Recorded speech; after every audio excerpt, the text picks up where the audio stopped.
हमारा आज chapter number 9 electromagnetic induction. इसका पहला इंस्टीट्यूट है transformer is use to transform voltage, transform current, generator, self inductor. Transformer जो होता है वो तो एक वोल्टेज को चेंज करता है और दूसरा यूजेज ऑफ इलेक्ट्रिक पावर को चेंज करता है। ट्रांसफॉर्म को वोल्टेज को इसलिए चेंज करता है ताकि वो लॉन्ग डिस्टेंसेस कवर कर सके, और पावर को इसलिए ताकि हम घर में इस्तेमाल कर सके। तो इसका अल्फा ऑप्शन करेक्ट है। हमारे पास यहाँ पे ऑप्शन में कोई पावर का ऑप्शन नहीं है। Question number 2, the coil is rotated in magnetic field. Magnetic field में कॉइल चेंज होता है तो उसके हाफ साइकिल में कॉइल की डायरेक्शन चेंज होती है, जिसकी वजह से उसमें फील्ड चेंज होती है, जिसकी वजह से उसमें करंट कंटिन्यूसली चेंज होती है। तो Charlie option is the correct one. हमारे पास क्वेश्चन नंबर 3 है, self induction depends on. Self induction जो होता है, इंडक्शन का फार्मूला है वो N change in flux per unit time. तो यहाँ पे हमारे फार्मूले में ना तो फ्लक्स है ना ही टाइम है, सिर्फ हमारे पास नंबर ऑफ टर्न्स है। तो यहाँ पे करंट नहीं है, वोल्टेज नहीं है, नंबर ऑफ टर्न्स है। तो Charlie option is the correct one. हमारे पास क्वेश्चन नंबर 4 है, in modulation which quantity doesn't change in frequency modulation. Frequency modulation में जो होता है वहाँ पे हम एम्पलीट्यूड को कांस्टेंट रखते हैं, फ्रीक्वेंसी चेंज होती है, टाइम पीरियड चेंज होता है। टाइम पीरियड और फ्रीक्वेंसी का इन्वर्स रिलेशन है, अगर फ्रीक्वेंसी चेंज होगी तो टाइम पीरियड खुद ब खुद चेंज हो जाएगा। तो हमारे पास alpha option is the correct one. Question 5, which of the following act as motor. तो ammeter, voltmeter, galvanometer. तो यहाँ पे हमारे पास जो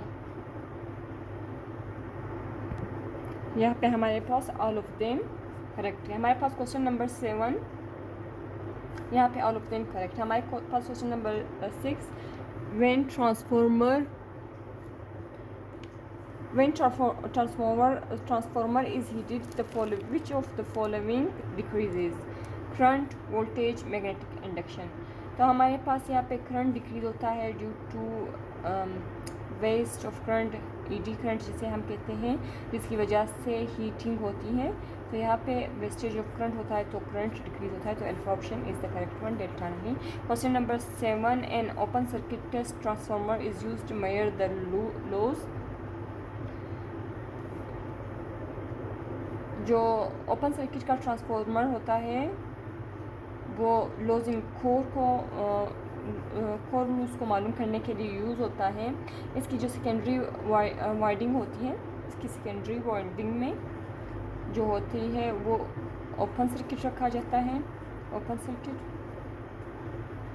और जो वॉट मीटर होता है उसे प्राइमरी साइड से कनेक्ट किया जाता है। हमारे पास क्वेश्चन 8 है, which of the following is the correct. तो हमारे पास N S over N P is equal to V S over V P, N S N P is equal to V S V P. तो हमारे पास alpha option correct one है। हमारे पास question number 9, in a stepped up transformer current across secondary is.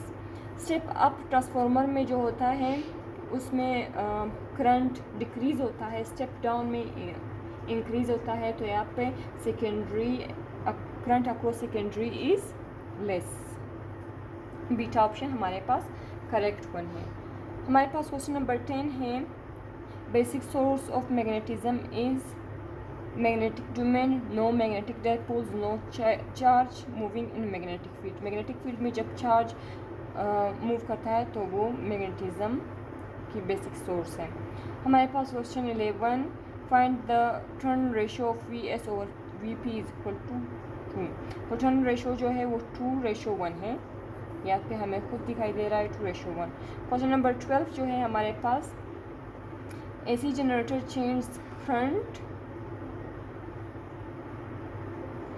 AC generator जो होता है उसमें जो कॉइल की रोटेशन होती है वो मैग्नेटिक फील्ड में जब वो रोटेट करता है तो उसकी डायरेक्शन मुसलसल चेंज होती है हाफ साइकिल में। तो कॉइल की डायरेक्शन जो होती है वो चेंज होती है इन एवरी हाफ में। तो बैकवर्ड भी होती है, फॉरवर्ड भी होता है, तो ये हुआ हमारे पास अल्फ़ा। हमारे पास क्वेश्चन 30 है, Lenz's law is used to find the direction of. Lenz's law जो होता है वो डायरेक्शन ऑफ इंड्यूस्ड एमएफ मालूम करता है। AC generator is similar to, AC generator जो होता है वो सिमिलर होता है ट्रांसफार्मर के। नो, कैपेसिटर के नो, इंडक्टर के नो, तो none of this, delta option is the correct one. हमारे पास क्वेश्चन नंबर 15 है, in step down transformer the current in primary coil is dash than the secondary coil. Step down transformer में जो होते हैं हम सेकेंडरी कॉइल की step down transformer में जो सेकेंडरी कॉइल की करंट होती है वो मोर देन प्राइमरी कॉइल होती है, और स्टेप तो स्टेप डाउन है तो उसकी करंट मोर होगी, तो alpha option is the correct. 16 which law is based upon the conversation of energy, तो ये हमारे पास है alpha option. Question 17, a charge particle is moving in cyclotron, what effect on the radius of path of this charge particle will occur when the frequency of the ratio frequency is doubled.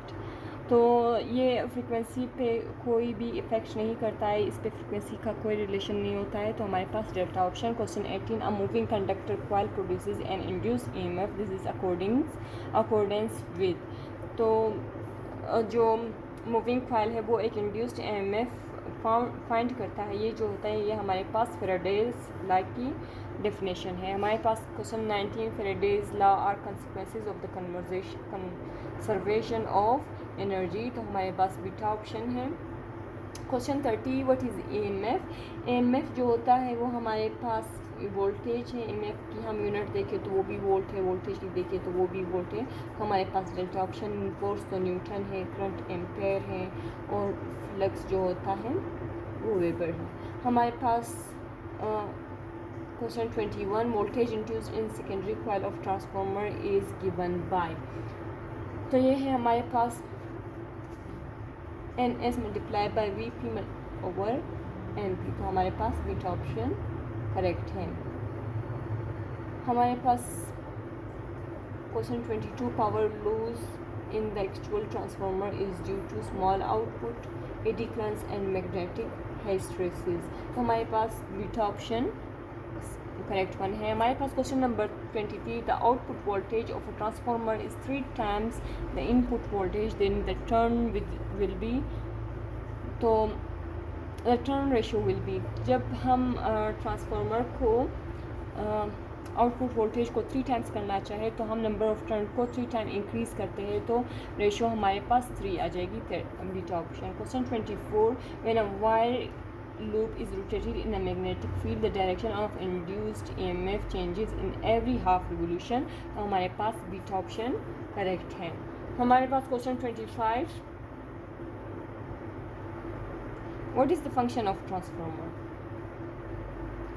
Transformer is used to step down or up the AC voltages and current, हमारे पास alpha option तो सही है। Transformer is used to step down or up the DC, no, AC। Charlie option, transformer converts DC to AC, no, ये तो rectifier है। Delta option, transformer converts AC to DC, no, तो हमारे पास alpha option is the correct one. Question 26, transformer ratings are given in, transformer rating जो होते हैं वो हमारे पास किलो वॉट एम्पेयर में दिए जाते हैं, तो हमारे पास क्वेश्चन 27 है, the frictional loss in the transformer is, जो frictional loss in the transformer होता है वो 0% होता है, ट्रांसफार्मर में फ्रिक्शन नहीं होती है, तो Charlie option is the correct one. Question 28, which of the following is most suitable for the core of electromagnet, तो हमारे पास एडी करंट्स प्रोड्यूस होते हैं, तो उनके और कोर के लिए हम क्या यूज़ करें ताकि वो इलेक्ट्रोमैग्नेट के लिए बेनिफिट साबित हो जाए, तो हमारे पास सॉफ्ट आयरन है जो एडी करंट्स को कम करता है, तो हमारे पास 28 का अल्फा ऑप्शन करेक्ट है। हमारे पास question 29, find out the correct relation from the following, correct relation of the following है 1 weber is equal to 1 G, no, 1 weber is equal to 1 GM, no, 1 weber is equal to 1 cos centimetre cube no, 1 weber is equal to 10 power 8 maxwell. तो हमारे पास delta option correct है। Question 30, identify the law use to find the direction of eddy currents. जो law होती है जो eddy current की direction find out करती है वो है हमारे पास लेंज़ेस लॉ।